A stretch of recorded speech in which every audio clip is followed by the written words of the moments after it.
wanted to talk to you about homeschool schedules or routines. You really can't set up a schedule or routine until you've answered a few basic questions about your kids and about your homeschooling. You need to know what your priorities are. Priorities just for that homeschooling day, priorities for the week, for the month, and long term, like what is your goal? What is your goal with homeschooling? What is your goal for your child and their future? You have to take into account your children's ages and their attention span, because it will be counterproductive to allot a certain amount of time for a child that cannot maintain attention for that long of a time. But maybe the most important question to ask yourself before you try to develop your routine or your schedule is, what is your education philosophy? My personal education philosophy is that the learner is the one who is responsible for the education. I'm here. I can help facilitate finding resources. I can help explain things that they don't understand, or find a resource that can help them understand it, but the education is not my responsibility. The education is their responsibility. It's their education. It is the job of the learner to do the learning. When they have responsibility for their own education, they are going to learn much more than if you pick out what they're going to be learning, what materials they're going to be learning from, even starting at a very, very young age.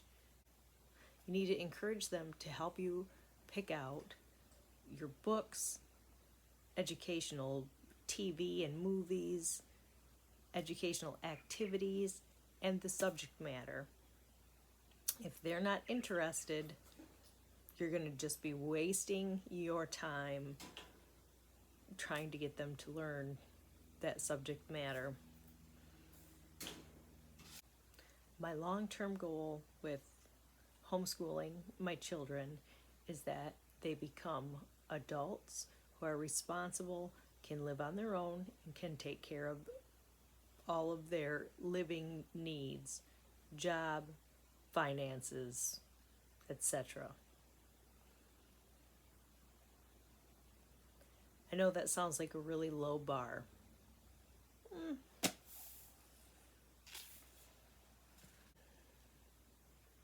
There are many different options for how to schedule your homeschooling.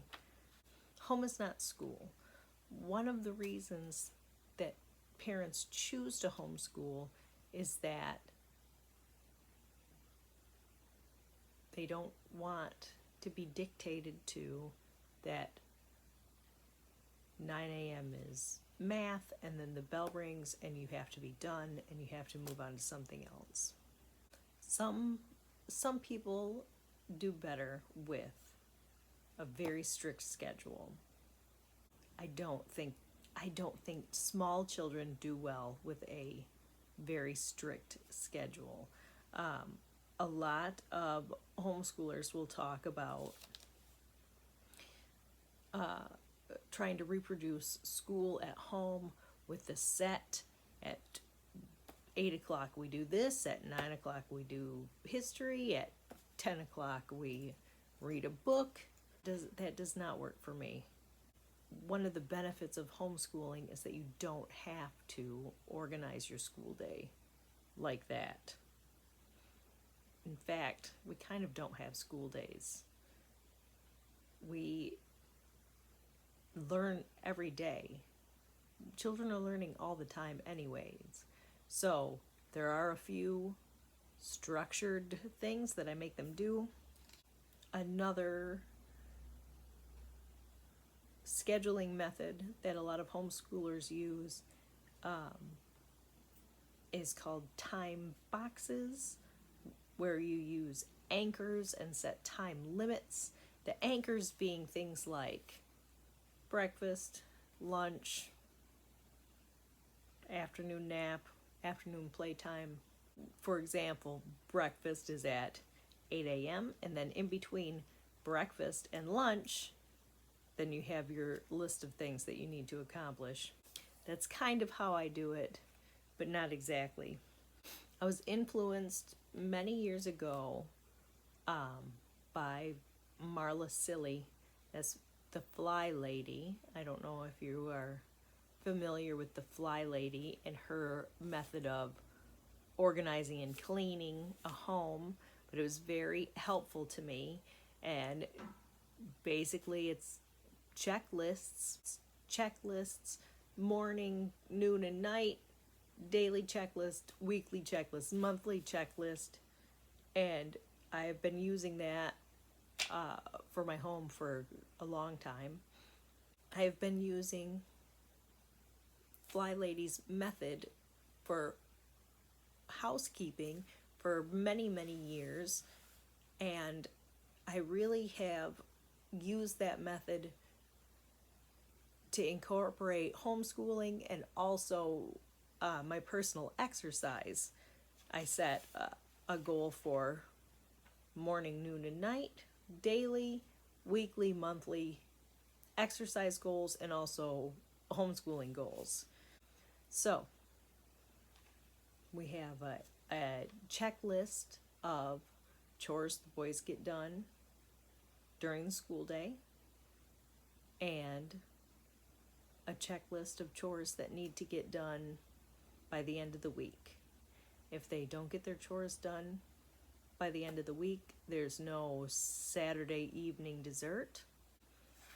And if they don't get their chores done on a school day, then they don't get to play video games with their friends. I also use the don't get to play video games with your friends until your schoolwork is done. And the schoolwork really doesn't take up that much time. We use school planners. I really like these planners that don't have the dates already written in, and then we can write in our own date. Have them write for class, they write the subject that they're doing, and then under the day, what they've done, what they've actually done. And I've required more and more of them as they've gotten older. When they were younger, I had a checklist that I had wrote out on the computer for school, and they were required to do 3 things a day from a list that I would give them. You can work on your handwriting, we can read a book together, do math. I had a list of activities that would satisfy my science requirement, my history requirement, but I read to them every single day. But that's how I had it organized. This is your list of things you can choose from to do. Let them pick the subject, and then help me decide what resources they were going to use to learn about that subject. My kids have different scheduling needs. One of them is a morning person, like his mother, and has his schoolwork done every day by 8 o'clock in the morning, and also his chores. The other one sleeps until about 9:30 or 10. Sometimes he wakes up earlier than that, and he'll have already been reading in his bed for an hour or something before he comes downstairs. And then he's really slow to get started once he comes downstairs. He may not even eat breakfast. His first meal will be lunch. But I started out like everybody else with a set try to keep a set schedule. At this time we do that, at this time we do this. And then if there was time when after it was done, then you could just have free time until the next class was going to start. But that didn't work out well for me, trying to get dinner done, dishes done, laundry done. It never fit in getting the laundry done while we get the school done doesn't fit neatly into that timed schedule. So the children are allowed to do their list of schoolwork that they're coming up with, mostly on their own, but with my approval. They're allowed to do it in whatever order they want. And they know that they can't play video games, they can't play with their friends until this list of stuff is done. And so they've kind of developed their own routine. Get out of bed, make the bed, eat breakfast, brush teeth. The younger one gets out of bed, starts reading, starts doing his math. And a lot of what my kids do, they do on their own. There's a few things that we do together. They both like to do math with me. They both like to do science with me. And then we sometimes have a read aloud fiction or nonfiction book going also.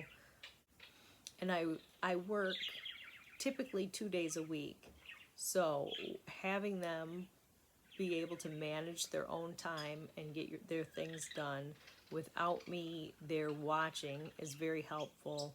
And if their math is not something that they feel like they can do without me, or their science, then they redo something that we've already done together. Like if it's a science book that we've already read together, they'll read it on their own, reread it. They will redo math that they've already completed, or I let them use Khan Academy or online math called prodigygame.com.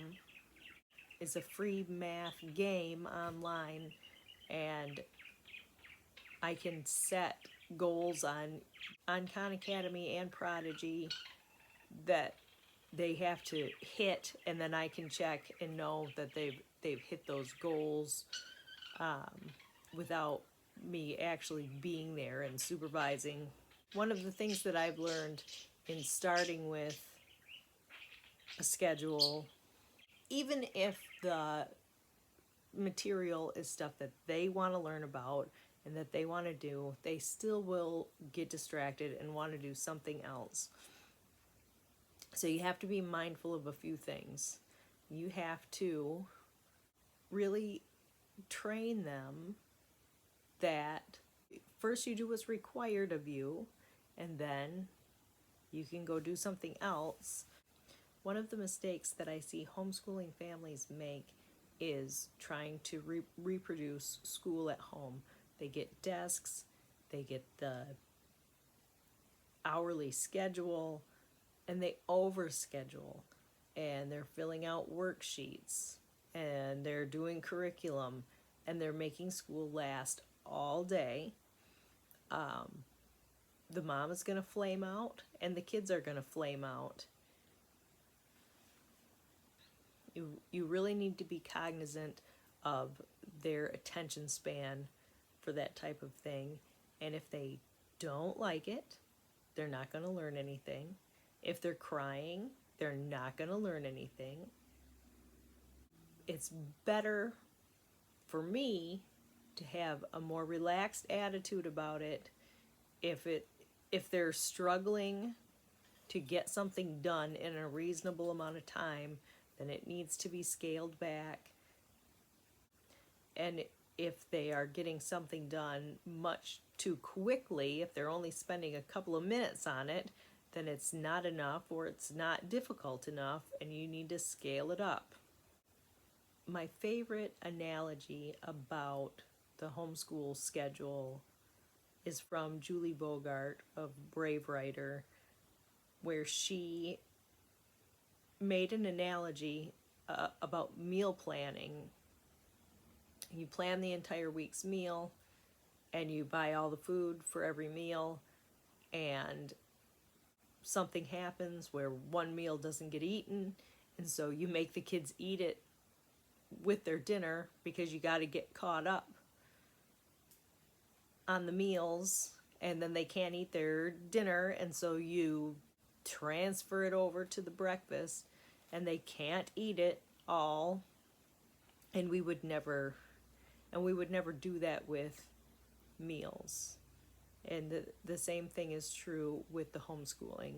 And this comes from the Fly Lady. You are not behind. Just jump in where you are and keep going. You're not behind. So another change that I make from maybe the way it's done in public school or the way other homeschoolers do it is that I don't schedule a certain amount of time for things to get done. It's a task. They're assigned a certain amount of work to get done in a day, and however long it takes them to do it is however long it takes them to do it. But again, scale it up if they're only spending a couple of minutes on it, and scale it down if it is taking extraordinarily, depending on the child's age, if it's taking more than, say, 20 minutes for a 10-year-old to get it done, he's probably not paying attention anymore. And so scale it down so that he can get it done and pay attention the entire time that is being done. My favorite homeschooling method, I guess I would call it, is leadership education from Oliver and Rachel DeMille. It used to be Thomas Jefferson Education, and then they kind of transferred the name to leadership education. One of their pillars of leadership education is you, not them. So when you are really struggling to get your kids to do stuff, the best thing to do is educate yourself. You need to take on education for yourself, learn a foreign language, learn to play an instrument you didn't know, make sure you're reading history books, educate yourself. Spend your time educating yourself on the subjects that you wish for your children to know, and take time educating yourself on parenting and education theory and philosophy, anything and everything. Educate yourself primarily, and your children will see you. They will see you interested in learning, and they will see that that's a normal thing. That's how we live our lives, is by reading, researching, practicing, and they will follow after you, even if for a long time they just want to play. When they're young, a children's job is to play. They're learning a lot more from playing than you think. And you should leave them alone and let them play. But I'm talking about imaginative play. I do set limits for video games, TV watching, but imaginative play, I would never prevent them from doing that so that they could do schoolwork. So because of my personal education philosophy, we don't use much in the way of curriculum.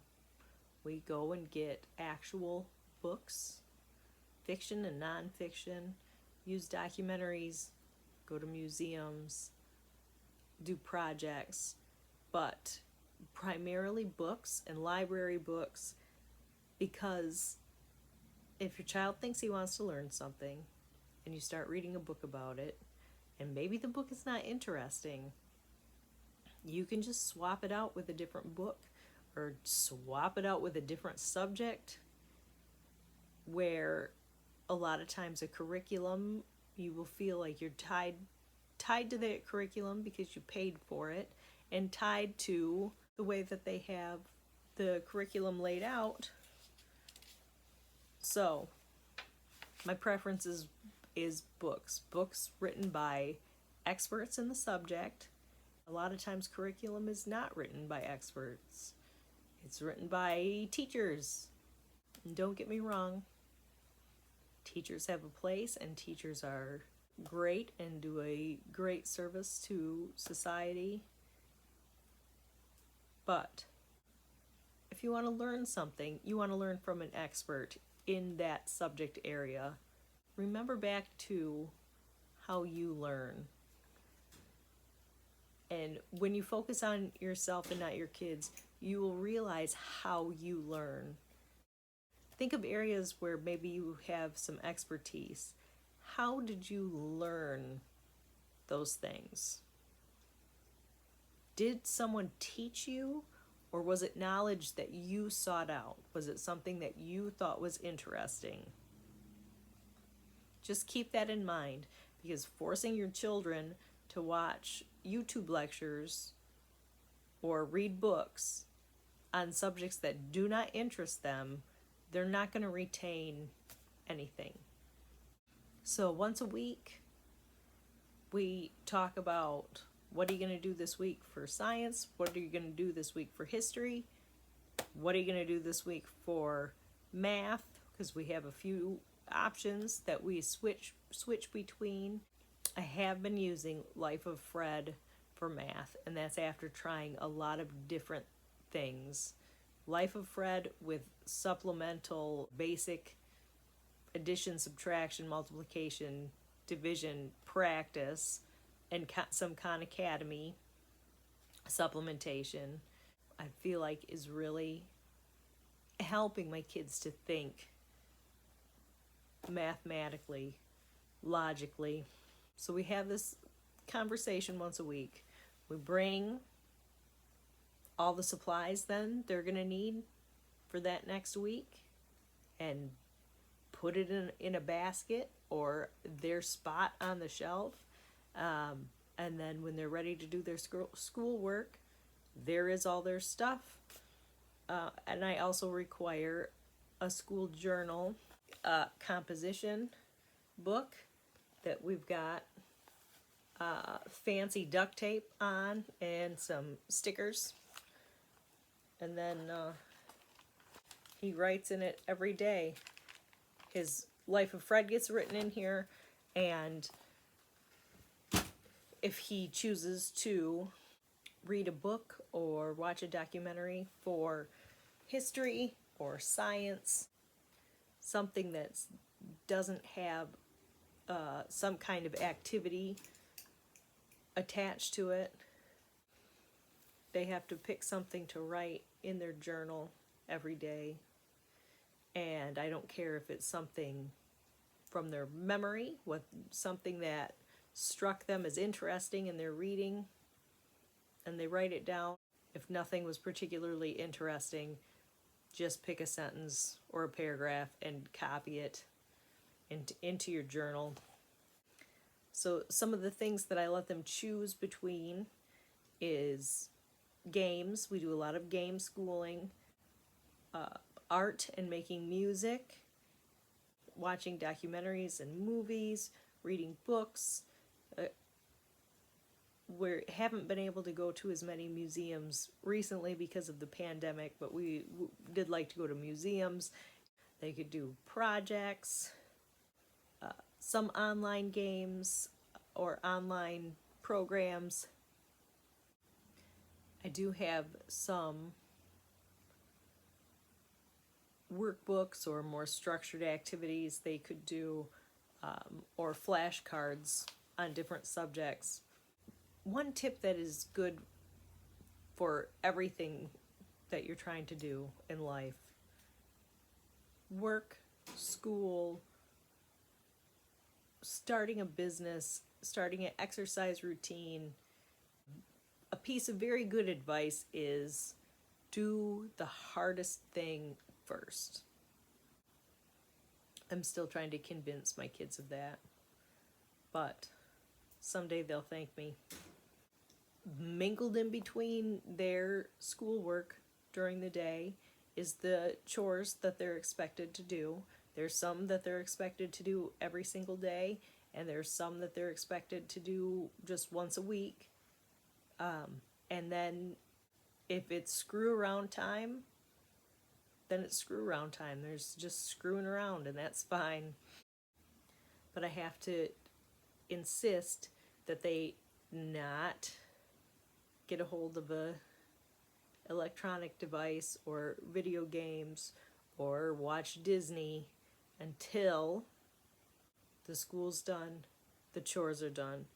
I have a little bit of a problem now because my 13-year-old son has a cell phone, and it is his.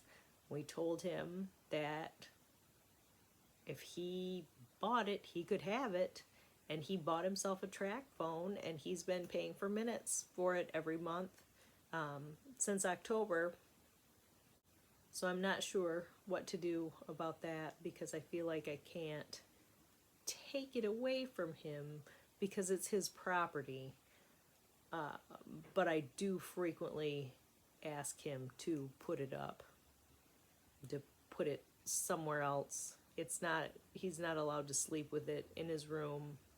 He's not allowed to be on it after 7:30 at night. That's family time.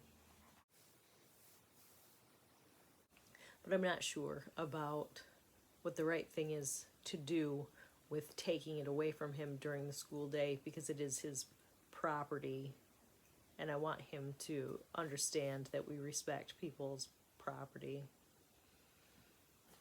and I want to respect his property, but he just has to know that it's not the appropriate time to be on the phone. So no matter what they choose to do for school, the most important thing to me is that they read, read, read. So every day they're expected to read a little bit, and sometimes they pick out their own books, and if they can't pick one out, then I pick one out for them. But I have some other methods. Sometimes you get to a point in unschooling where the kids are like, I really am not interested in anything right now. I really don't want to learn anything right now. And when that happens, I have a few things that I do. I can always get them to play board games with me. Sometimes we can look to current events, and they'll find something. As soon as they ask a question, then I know that they're interested, and we'll hit it, whatever it is. Another thing that I like to do with them, I would like to do it more often than just when they're have run out of ideas for what they would like to learn about. But you set a timer for 3 minutes and have them just rapid fire ask you questions, and write them all down, as many questions as they ask you in the course of 3 minutes. Then you start Googling and YouTubing, and have them tell you what do you think is the best way to find the answer to this question that you asked. And then we'll start answering their questions. Okay, that's the end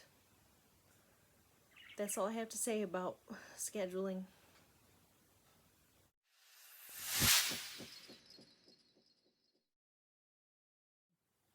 How do you keep the ring light off of your glasses?